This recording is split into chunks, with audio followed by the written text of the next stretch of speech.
우리 성도님이 이제 나이가 지긋하신 한 성도님이 저에게 이렇게 인사를 했습니다. 목사님, 우리 사귀시다, 이렇게 인사를 했습니다. 사귀시다가 아니라 이미 사귐이 진행 중인 거죠. 왜냐하면은 하나님 안에서 진리 가운데서 목회자와 성도가 사귀고, 여러분과 여러분끼리 사귀고, 교역자와 또 이제 우리 성도님들이 사귀고, 교사들과 학생들이 사귀고, 함께 사귐이 일어나는 겁니다. 그러니까 그 사귐을 그러니까 설교를 참 잘 들으신 거예요. 말씀을 잘 들었기 때문에 핵심을 가지고 인사를 해서 아주 반가웠습니다. 그렇습니다. 우리는 하나님 앞에 들어오는 순간 우리에게 사귐이라는 게 일어났고, 이 사귐들이 다양한 방식으로 지금도 진행 중에 있는 겁니다. 그런데 우리의 이 사귐, 교제, 펠로십이라고 하는 것은요, 코이노니아라고 하는 것은 세상적인 수많은 관계와 만남과는 결정적인 차이가 있습니다. 세상에도 많은 모임이 있고 만남이 있지만 그거와 결정적인 차이가 뭔가 하면 하나님을 모시고 사귄다는 겁니다. 그러니까 진리 가운데서 사귀는 거죠. 그러니까 우리가 3절로 다시 돌아가 보면 3절에 뭐라고 했으면, 우리의 사귐은 아버지와 함께하는 누림이고 그 아들 예수 그리스도와 더불어 누리는 아버지와 함께한 사귐이고 예수님과 함께한 사귐이다. 그러니까 예수님 빼고 아버지 빼고 진리 빼고 성령을 빼고 그냥 우리끼리 친하니까 사귀자, 이거는요 영적인 사귐이 아닌 겁니다. 그러니까 진짜 중요한 사귐이 일어난다는 것은 우리가 각자 하나님께로 가고, 그리고 하나님께로 가는 그 자녀들이 서로가 강한 자가 약한 자를 이끌어주고 서로가 서로를 살피면서 함께 또 영향도 주고받고 함께 사귀는 것, 그게 영적인 교제인 겁니다. 그러니까 하나님과의 사귐이 우리에게 일어난 것입니다. 그러니까 하나님과 함께한 사귐이고 하나님 안에서 사귄다는 의미를 우리가 잘 생각을 해봐야 되는데요. 자, 여러분 봅시다. 내가 누군가를 사귄다. 제가 결혼하기 전에 아내와 데이트를 한다. 자, 그러면은 어떤 일이 먼저 있어야 되는가 하면 상대방을 알고자 하는 마음, 상대방을 알아가고자 하는 그 마음이 제일로 우선적으로 필요한 것입니다. 하나님에게도 마찬가지예요.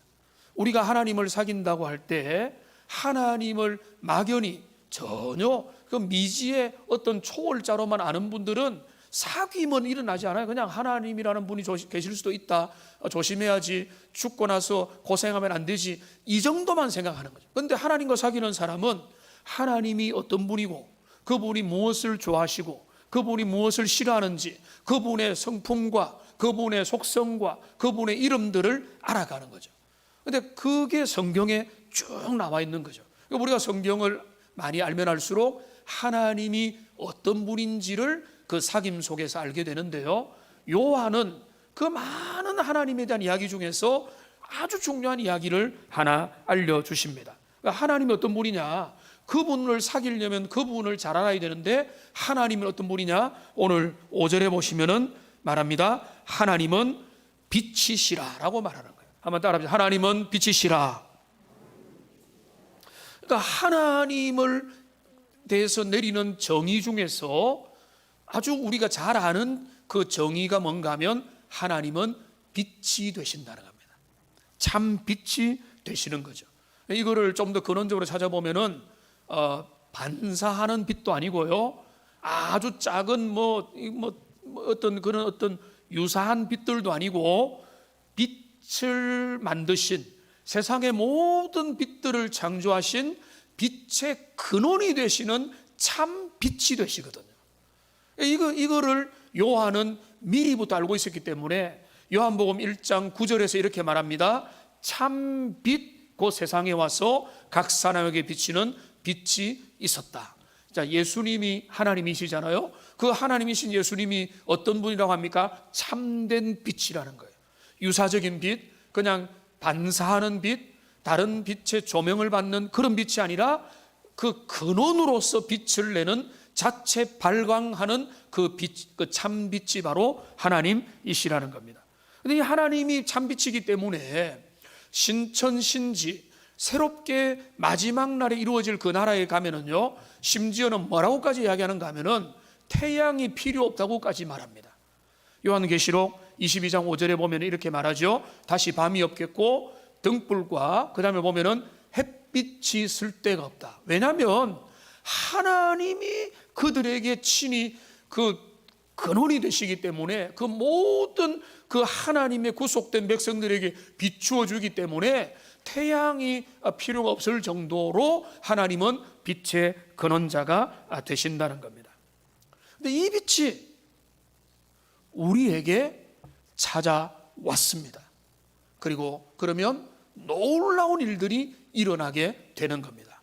그 근원의 빛, 영생의 빛, 생명의 빛이 우리에게 찾아왔는데 이 땅에 온 거로 그치는 게 아니라 나에게 왔다는, 내 영혼 속에 나에게 그 빛이 비추어졌다는 겁니다. 여러분, 빛이 하는 일들이 있습니다. 태양이 하는 일들을 여러분 잘 알고 있죠. 우선은 식물의 광합성 작용을 돕습니다. 그래서 식물이 이 땅에서 생존하고 그 식물의 영양분을 식물이 자체 공급받으려면은 태양빛이 절대적인 거예요. 자, 그런데 동물은 어떻게 지내죠? 물론 동물이 동물을 잡아먹는 육식 동물도 있지만은 그 동물이 동물을 잡아먹더라도 이 동물이 식물을 먹는 초식 동물이 있어야 동물이 동물을 잡아먹으니까 이 태양빛에 의해서 길러진 식물을 또 잡아먹는 동물과 그 동물을 잡아먹는 또 이런 연계에 의해서 지상에 있는 모든 존재들은 태양빛에 의한 그 작용에 의해서 만물이 소생하고 만물이 성장하고 만물이 지금 존재한다고 볼 수가 있는 것입니다. 그러니까 태양은요, 우리에게 너무나 필수적인 일들을 많이 하죠. 아마 알려지지 않은 것들도 많은 것 같아요. 지금 저는 의학계나 이런 어떤 자연과학에 대해서는 상당히 무지한 편인데, 그런데 박테리아 같은 경우 우리에게 알려지지 않은 박테리아가요, 수십만 종이 지금도 지상에 있답니다. 우리가 모르는 거죠. 그런데 태양이 이 땅에 비칠 때 그 태양을 통해서 우리에게 제공해 주는 선하고 좋은 것들을 우리가 어느 정도는 알지만은 모르는 것들이 더 많을 수 있는 겁니다. 그런데 그 중에 잘 알려진 것 중에 하나가 뭔가 하면 비타민 D를 인체에 합성시킨다. 이거는 많은 분들이 알고 있을 겁니다. 저도 전에 말씀을 좀 드렸죠.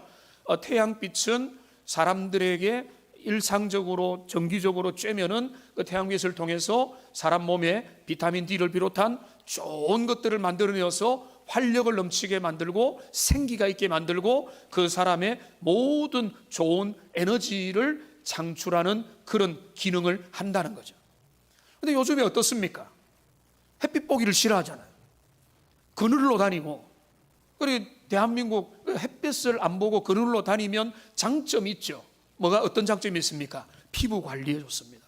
그래서 외국에서 있는 사람들은 한국 여성들, 한국 사람들의 피부 관리법을 보고는 상당히 놀라고 주목하고, 그래서 어디까지 가는가 하면 한국의 화장품을 또 이제 보기도 하는 겁니다. 여성들이 피부 관리를 위해서는 온 전신을 다 막는 것도 불사해서 그 정말로 의지를 가지고 그 피부 관리에 힘을 쓰는 겁니다. 그런데 그거는 좋은데, 미모와 미용에는 좋은데 건강에는 문제가 생기는 거예요. 그러니까 적당하게 태양을 안 보고 태양빛에 적당히 노출을 안 시키면은 그 하나님이 만드신 일반적인 은총이라고 볼 수 있는 태양을 통해서 주시는 비타민 D가 부족하면 어떻게 되느냐? 우울해지는 거예요. 침울해지는 겁니다. 심지어는 우울증에 걸리게 되는 거예요. 그러니까 우울증의 원인 중에 하나가 아주 단순하게 비타민 D 부족일 경우가 있습니다. 저도 이런 부분에서 몇 년 전에부터 관심을 가지고 목회자는 실내에서 자주 있다 보니까 이 비타민 D가 엄청 부족하다는 사실을 알게 되었어요. 지금도 비타민 D를 꾸준히 복용하면서 활력이 많이 회복됐습니다. 이게 엄청 간단한 하나님의 일반 은총이죠. 근데 어떤 말씀을 드리고 싶은가 하면, 태양빛에 노출되면 그 태양빛을 통해서 사람에게 자기도 알지 못하는 가운데 건강한 요소들이 아주 많이 내 몸에, 내 모든 신체 기관들에 만들어지게 된다는 것입니다. 여러분, 영적인 의미에서도 똑같습니다. 의의 태양이고 진리의 태양이고 생명의 근원이신 하나님의 영적인 빛이 우리의 삶에 비추면 하나님의 빛의 모든 좋은 것들이 우리에게 들어오게 되는 거예요. 우리가 아는 것 모르는 것 기가 막힌 아주 좋은 것들이 우리의 삶에 파고들어서 우리의 태도가 바뀌고 삶이 바뀌고 활력이 넘치고 생기가 넘치면서 아주 밝아지게 되는 겁니다. 그러니까 지금 빛 가운데 하나님은 빛이시다라고 할 때에 그 빛된 하나님과 우리 사이에 사귐과 교제가 일어난다는 말은 그 빛의 좋은 것들이 우리의 삶에 다가와서 영향을 크고 작게 결정적으로 미치게 된다. 그 일이 이미 일어났고 지금도 일어나고 있다는 것입니다. 여러분, 그 빛을 듬뿍 받는 그게 참된 사귐과 교제의 핵심이 되는 것입니다. 태양이 하는 역할들이 많이 있죠. 그런데 그 중에 제일 대표적인 일이 뭡니까?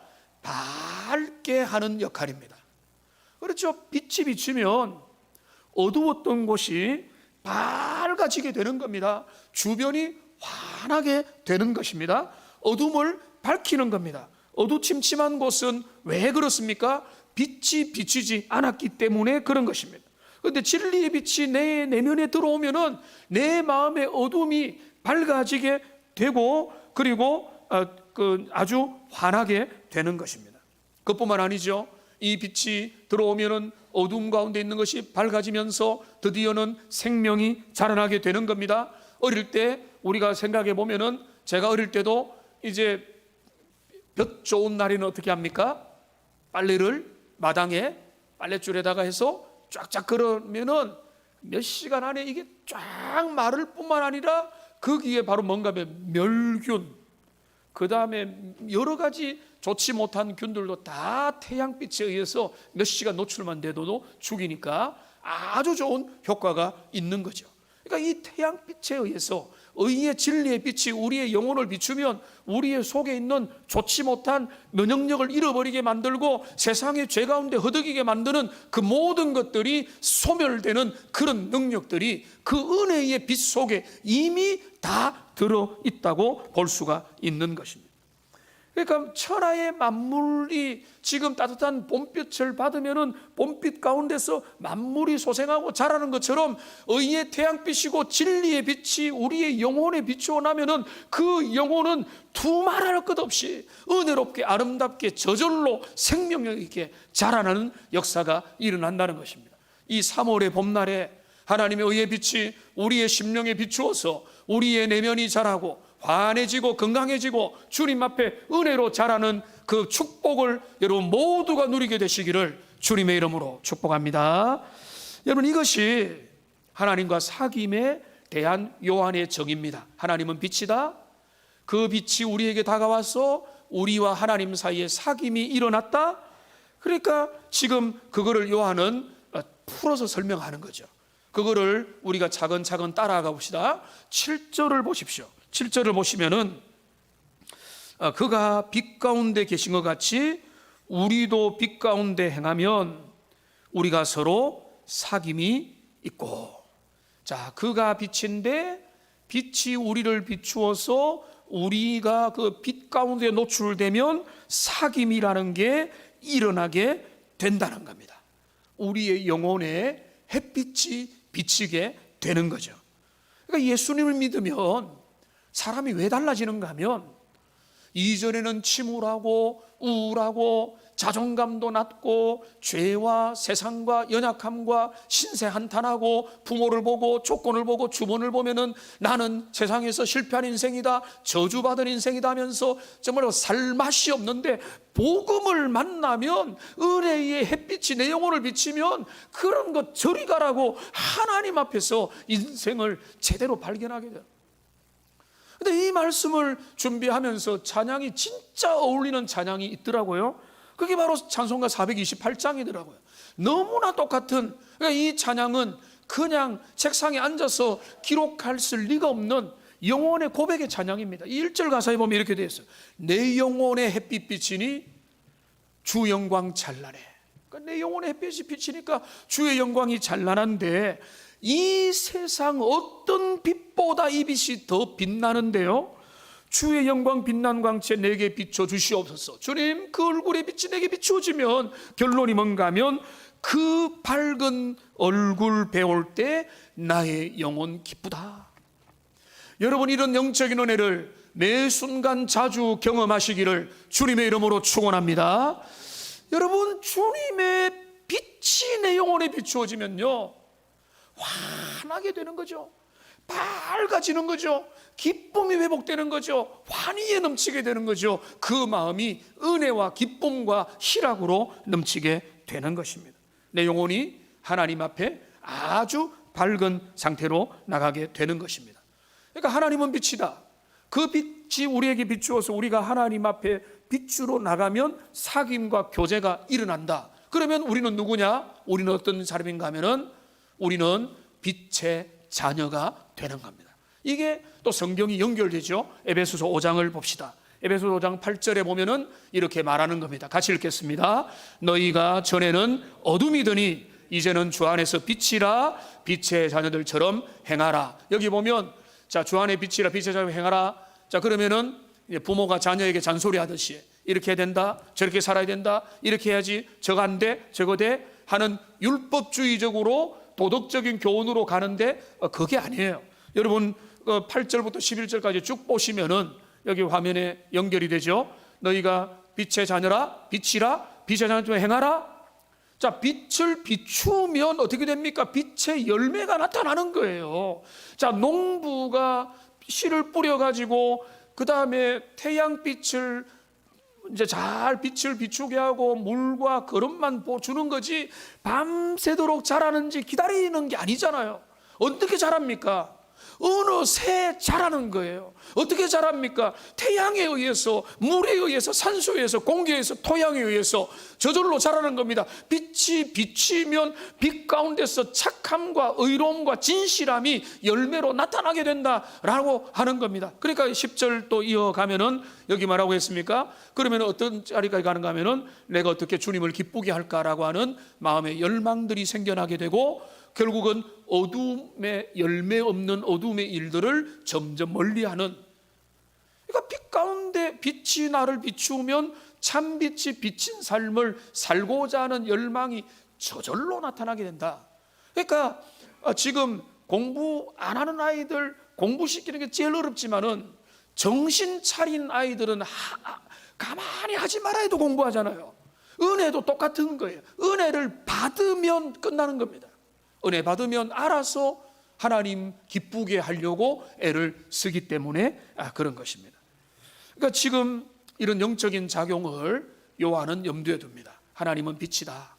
빛 대신 하나님이 우리들 가운데 오셨다. 이게 은혜고 기적이고 신비인데, 그게 내 가운데 온 것을 가지고 내가 하나님 앞에 정면 반응하면 사귐이라는 게 일어난다. 그 사귐이 얼마나 아름다우냐 이야기를 하고 있는 것입니다. 자, 그러면서 요한은요, 오늘 5절부터 10절까지를 보면 하라 하지 마라가 아니라 우리에게 확인을 시켜주고 있습니다.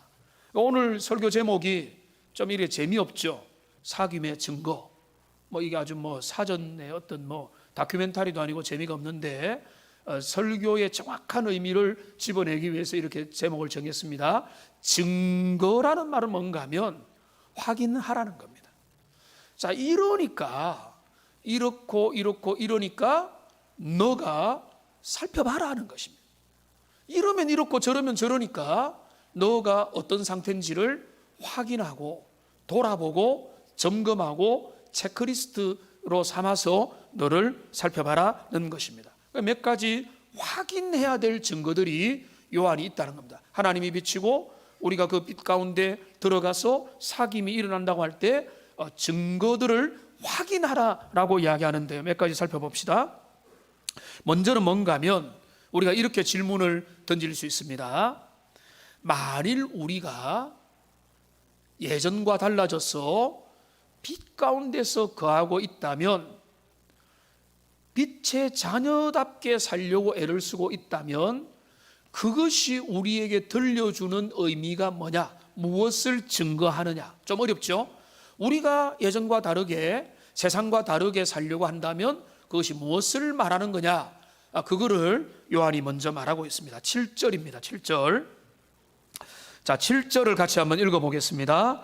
그가 빛 가운데 계신 것 같이 우리도 빛 가운데 행하면 우리가 서로 사귐이 있고 그 아들 예수의 피가 우리를 모든 죄에서 깨끗하게 하실 것이고. 앞에 보면은, 자, 만일 그가 빛 가운데, 하나님이 비친 것처럼 우리도 빛 가운데 거한다면, 우리가 그 빛 가운데 살아간다면, 빛의 자녀답게 살려고 애를 쓴다면 두 가지가 확인된다는 겁니다. 두 가지가. 첫째는 뭔가 하면 우리가 서로 사귐이 진행된다는 것이 확인된다는 거예요. 서로 사귐이 있다. 자, 여러분, 여기 서로라는 말은 우리가 이제 제일 자연스러운 해석은 우리가 서로니까 이게 나와 너 사이의 사귐이라고 보기가 쉬운데요. 그러나 문맥을 보고 그리고 헬라어 원어를 잘 보면 그렇게 안 봐도 무방합니다. 하나님과 우리 사이라고 봐도 문제가 없는 거예요. 자, 그러면 이렇게 되는 거죠. 이거는 너무 뻔한 겁니다. 1+1은 2라는 것과 똑같은 거예요. 하나님이 빛인데 우리가 빛 가운데 거하려고 애를 쓴다는 것은 하나님과 우리 사이에 사귐이 진행 중이다는 것을 의미한다는 거예요. 그렇지 않으면 그렇게 될 리가 없는 겁니다. 하나님이 주시는 은혜가 비춤이 될 때에 사귐의 역사가 일어나고, 그 사귐의 증거가 뭔가 하면 잘 해보려고, 하나님을 예배하려고, 내가 주님 앞에 예배하려고 다른 어떤 것보다 우선순위로 주님 앞에, 반대로 사귐이 일어나지 않는 사람은 중요한 일이 있으면 예배 제끼고, 주일 예배인데도 내가 급한 일이 있어가지고. 여러분, 초신자들이 그 말 하면은 제가 어떻게 하겠어요? 그러셨네요. 근데 그거는 사귐이 안 일어났을 때 말이죠. 하나님이 어떤 분인 줄 알고 그분을 정말로 예배하는 자가 우선순위의 선택이 그렇게 남다르다? 그러면은 의심이 가는 거죠. 그러면은 정말로 사귐이 일어나고 있는 건가 물어볼 수밖에 없는 거죠. 그러니까 빛 가운데 있는 자가 빛 가운데 살려고 애를 쓴다는 것은 무엇을 첫 번째로 증가하는가 하면 서로의 사귐이 일어나고 있다.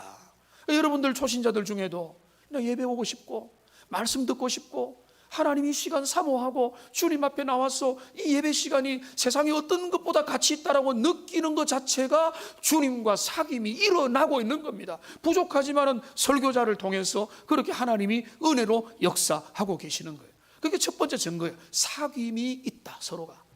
그 다음에 두 번째는 뭔가 하면, 이것도 중요한데요. 자, 사귐 속에 들어가면 두 번째 뭘 확인하는가 하면 예수 그리스도의 피가 우리를 모든 죄에서 깨끗하게 하실다는 것을 우리에게 나타내는 겁니다. 자, 이건 어떤 의미인가 하면 빛이 우리에게 비추어서 그 빛 가운데 우리가 들어가면은 우리는 매 순간 날마다 주님의 보혈로 정결함을 입게 된다는 것입니다. 여러분, 우리가 알듯이 우리는 10번, 20번 구원받는 자들이 아닙니다. 참된 믿음의 고백으로 한 번 중생받으면 끝까지 가는 겁니다. 그거는 한 번 받은 구원은 취소되지 않습니다. 그러나 우리는 날마다 씻게 되고 날마다 자신의 자범죄와 우리가 기억나는 죄들과 부족함들에 대해서 매 순간 회개하며 주님 앞에 돌아가야 되는 겁니다. 근데 주님과 사귐이 일어나면 어떤 좋은 게 있는가 하면은 날마다 보혈 속으로 들어가는 거예요. 주님의 보혈을 매 순간 힘입는 겁니다. 주님의 죄를 정결하시게 하는 은혜와 능력이 나의 삶을 계속해서 보는 겁니다. 쉽게 말하면은 햇볕을 계속 보는 것 같은 거예요. 그러니까 비타민 D가 항상 넘치는 거예요. 그러니까 비타민 D가 한 60이 넘고 뭐 80이 넘어가니 이제는 충분합니다 라고 할 정도가 상태가 되는 거죠. 그게 활력이 넘치는, 그러니까 매 순간 그리스도의 보혈의 은혜가 내게 작동하고 있다는 것을 나타내는 겁니다. 그러니까 그게 징표가 되는 거죠. 그러니까 주님의 교제 속으로 왜 더 깊이 들어가야 되고 그것을 삼아야 되는가? 주님의 교제와 주님 빛 가운데 걸어가는 것 자체가 놀라운 아버지와의 사귐이 되는 것이고, 그 사귐은 모든 자마다 매 순간 주님의 새롭게 하시는 사죄의 은총을 힘입을 수 있기 때문에 이것을 여러분 기대하시고 여러분 확인하시고 날마다 주님과 더 깊은 사귐으로 나아가는 하나님의 사람들 되시기를 주님의 이름으로 축복합니다. 여러분 그것을 염두에 두고, 그런데 이제 정반대를 생각해 봐야 돼요. 정반대. 내가 하나님을 사랑하고 그리고 빛이신 주님을 인정하는데 내가 어둠 가운데 거한다면, 어둠이 나를 장악하고 어둠의 영향을 받고 죄의 권세에 굴복되며 죽음과 사망과 질병과 세상의 염려들로부터 자유하지 못하다면 그거는 어떻게 된 일이냐라고 하는 거죠. 그 문제를 요한이 다루고 있거든요. 자, 순서를 일부러 좀 흐름을 따라 좀 바꾸었는데 6절을 보겠습니다. 6절. 자, 6절을 다시 한번 더 같이 읽겠습니다. 만일 우리가 하나님과 사귐이 있다고 어둠에 행하면 거짓말을 하고 진리를 행하지 아니함이거니와. 자, 또 우리는 무엇을 확인을 해야 되는가 하면, 우리가 주님을 믿는다 하면서 하나님을 아버지라고 하면서 빛 대신 주님이 내게 오셨다고, 내 영혼에 비쳤다고 말하면서도 여전히 어둠에 장악되어서 어둠에 굴복하고 어둠 가운데 행한다면 두 가지를 증거한다는 겁니다. 첫째는 뭔가 하면 너는 거짓말하고 있다는 거예요.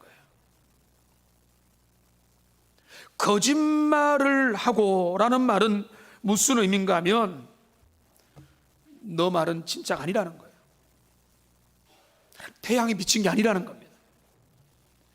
진리의 태양, 생명의 태양이 그 내면을 비추지 않고 있다는 겁니다.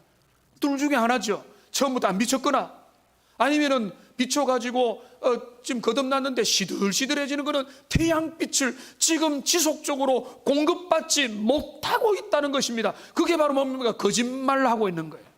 진짜 사귐에서 지금 안 사귀는 거예요. 유리 부부인 거예요. 윈도우 부부예요. 쇼 윈도우 부부. 겉으로 보일 때는 멀쩡한데 속으로는 진짜 교제가 안 일어나는 게 쇼 윈도우 부부듯이 하나님과 우리 사이에 진짜 교제는 없는데 있는 것처럼. 이게 뭡니까? 우리가 빛에 거하지 아니하고 어둠 가운데 있고 어둠에 장악되고 어둠에 굴복되며 어둠의 영향 속에, 그리고 남들이 모르는 삶에서는 어둠의 영역에서 사로잡혀 있는 삶을 살아간다면 두말할 것 없이 그런 뭔가 하면 죄송하지만은 거짓말장인 거예요. 왜? 어떤 면에서 거짓말인가 하면은 진짜 하나님과 교제하지 않고 있다는 거예요. 그게 증거라는 겁니다. 두 번째는 또 뭡니까? 똑같은 말입니다. 진리를 행하지 아니하면. 그러니까 진리는 뭡니까? 복잡한 게 아닙니다. 하나님은 빛이고 빛 가운데 들어가면 빛의 자녀가 되고 빛의 자녀는 빛의 삶을 살게 된다. 빛의 열매를 맺게 된다. 이 단순하지 않습니까? 거기에서 넘어지고 무너지고 진리를 부정하는. 그러니까 주님은 말합니다. 열매로 알리라. 너희가 열매가 뭐 엄청난 대단한 성과를 말하는 게 아니라 그 열매는 뭔가 하면 삶의 태도와 자세입니다. 빛의 자녀다운 삶이죠. 팔복을 나타내고 축복하고 원수를 사랑하고 화평하며 진리의 길을 걸어가느냐. 그게 걸어가는 것은 빛이 들어왔다는 겁니다. 내면을 변화시킨다는 겁니다. 그렇지 않다는 것은 빛을 입으로는 인정하지만은 내 내면에 그 빛이 온전히 쬐이지 않기 때문에 그런 일이 일어난다는 것입니다. 한 걸음 더 나가서 사도 요한은 영적으로 좀 더 깊은 부분을 다루고 있습니다. 자, 빛이 우리에게 주는 역할이 처음에는 밝게 한다는 것입니다. 밝으면 다 좋습니까? 아니죠. 옛날에 농담으로, 요즘에도 그런 농담 하는지 모르겠지만은 남녀가 미팅을 할 때는 밤에 만나면 유리하기도 하고 불리하기도 하다. 밤에 만나면 낮에 본 얼굴하고 너무 다를 수 있기 때문에 이런 말들이 옛날에 농담 삼아 많이 있었습니다. 빛이 비치면 밝히 드러나는 겁니다. 자, 그러면 만천하에 다 드러나면 좋은 것도 있지만은 뭐가 드러납니까? 얼룩들이 다 드러나는 거예요. 누추함과 더러움과 우리의 죄악들도 다 드러나는 거예요. 그러니까 빛이 비치면 그 빛을 통해서 우리가 밝아지지만, 밝아지면은 못 볼 게 보이기 시작해요. 제가 은혜 받을 때 제일 힘들었던 게 처음에 그거예요. 자기 모순이에요. 은혜는 실컷 받았는데 나를 보니까 못 보겠더라고요. 나의 연약함과 부족함과 여러 가지 못난 부분들이 다 드러나니까 이거는 뭐고 그때는 뭐 이게 말씀으로 교통적이 안 됐으니까 내가 진짜 은혜 받은 거 맞나 이렇게 혼돈되고 막 고민하면서 몇 년을 보내면서 씨름했던 거죠. 그런데 말씀을 보면은 이게 동시에 나타나는 거예요. 빛 대신 주님이 내게 나타나면은 그 빛을 통해서 내가 밝아지고 태도도 밝아지고 긍정적으로 바뀌지만은 또 하나 뭔가 하면은 우리가 빠뜨리지 말아야 될 게 우리의 죄인됨을, 우리 속에 또사리고 있는 죄의 문제를 직면하게 되는 것입니다. 여러분, 그게 8절이죠. 8절. 오늘 8절을 우리 같이 한번 읽어보겠습니다. 만일 우리가 죄가 없다고 말하면 스스로 속이고 또 진리가 우리 속에 있지 아니할 것이요. 그러니까 어두움이 하는 일은 뭡니까? 속이고 위장하고 은폐하는 겁니다. 숨기고 넘어가는 겁니다. 감추는 것입니다. 근데 빛이 환하게 비치면 다 드러나게 되는 겁니다. 밤하늘에 성능 좋은 랜턴을 딱 비치면 뭐 하늘 위에 별이 보일까지만 그 위에 도달할 리도 없고 뭐가 보입니까? 쫙 빛이 올라가는 가운데 그 가운데 뭐가 있죠? 엄청난 먼지들이 있다는 사실을 그때 비로소 발견하게 되는 거예요. 창밖에서 비춰오는 그 밝은 태양빛이 오면은 그 빗줄기를 따라서 어릴 때 보면은 그 먼지들이 거기에 있다는 걸 비로소 깨닫게 되는 거예요. 그러니까 의의 태양이신 주님이 내 영혼을 비추면 우리는 뭘 보게 되는가 하면 그분의 밝음 속으로 나갈 뿐만 아니라 우리의 누추함과 죄악들을 발견하게 되고 우리의 얼룩들을, 상처들을, 우리의 고질적인 죄악들이 그 속에 도사리고 있다는 것을 발견하게 되는 겁니다. 그 죄악은요, 단순한 한 번의 죄가 아니에요. 이 죄악은 뭔가 하면 불신앙이고 교만이고 게으름이고 그 미움이고 정욕이고 탐욕이고 질투고 우상 숭배하는 마음이고 열등감이고 담심이고 무절제한 마음이고 이 모든 죄악들이 계속해서 빛 가운데서 비춤을 받아서 노출되게 되고 나는 그것을 직면할 수밖에 없는 겁니다. 자, 그러면 빛 가운데 있는 자들은 이렇게 말할 수 없다는 거죠. 나는 괜찮은 사람이야. 나는 별로 죄 안 지어. 나는 세상에서 평균은 이상이고 상위 한 20% 정도의 도덕적인 수준을 유지하고 있어. 이렇게 말하는 사람이 있다면 그는 은혜를 모르고 빛을 모르고 진리를 모르는 거예요. 그는 그냥 세상의 기준으로 말하는 거예요. 세상의 서열로 보면 그렇게 말할 수 있지만 진리의 빛이 우리에게 비추면요, 내가 얼마나 추악한 죄인인지, 다윗이 고백한 대로 내가 태어나기 전에 엄마의 태에 있을 때부터 나는 범죄한 자임을, 원죄를 고백하게 되고 내가 수없이 죄를 짓는 게 내가 죄를 지어서 죄인이 아니라 내가 죄인이기 때문에 본능적으로 죄 가운데 갈 수밖에 없는, 오라 나는 죄인이로다, 이 사망의 그늘에서 내가 벗어날 수 없다고 하는 탄식을 하게 될 수 있는 그런 상태에 갈 수밖에 없다는 거죠. 그러니까 하나님이 은혜 주시면 오히려 은혜의 역사로 뭔가 하면은 내 죄에 대한 깊은 인식이 나타나는 거예요. 자, 그러면 어떻게 하면 됩니까? 죄에 대해 깊이 인식하면 그 인식을 한 사람이 할 일은 너무나 분명합니다. 주님의 보좌 앞에 나가서 용서하시고 은혜 베푸시는 대언자 되시는 그리스도 예수를 힘입어서 주님 앞에 나가면 되는 거예요. 용서를 구하면 되는 거예요. 내가 범죄했다고, 내가 주님 앞에 부족하다고 말하면 주님이 우리의 모든 죄를 사하여 주시는 겁니다. 그게 9절에 나오죠. 만일 우리가 우리 죄를 자백하면 그는 미쁘시고 의로우사 우리 죄를 사하시고 모든 불의에서 우리를 깨끗하게 하신다. 날마다 우리를 새롭게 하신다는 겁니다. 회개하기만 하면, 그 빛 가운데서 우리의 죄를 노출시켜서 하나님 앞에 자백하기만 하면은 주님이 날마다 우리를 새롭게 하시는 겁니다. 정반대로 나는 괜찮다, 이 정도면 나보다 악한 사람도 얼마나 많은데, 감옥 가 있는데 나는 지금 줄도 이게 범죄 기록도 하나 없고 사기도 안 치고 이 정도면 훌륭하지 라는 사람들은 어떤 상태냐. 10절을 보십시오. 10절을 같이 읽겠습니다. 만일 우리가 범죄하지 아니하였다면 하나님을 거짓말하는 이로 만드는 것이니 또한 그의 말씀이 우리 속에 있지 아니하니라. 하나님의 말씀이 작동하지 않는 거예요. 빛이 우리의 내면을 안 비춘 거예요. 못 본 거예요. 못 본 척 하는 거예요. 맹인이기 때문에 안 보이는 겁니다. 말씀의 역사가 없는 겁니다. 그러니까 진짜 말씀의 역사가 우리에게 일어나면은 어떤 작용이 일어나는가 하면은 내가 죄인입니다 라고 하는 그런 고백이 일어나게 되는 겁니다. 여러분 놀랍죠? 하나님은 빛이시고 빛 대신 주님이 우리의 영혼을 비치면 두 가지 작용이 동시에 일어나는 거예요. 하나는 생명작용으로 우리를 밝은 대로 은혜의 자리로, 긍정의 자리로, 믿음의 자리로 빛의 자녀답게 살고자 하는 열정으로 우리를 한쪽으로 이끌어가고, 그러나 또 한편으로는 우리의 죄악의 본질을 직면하게 만드는 이것까지로 같이 하는 거예요. 빛은 어둠을 밝히니까.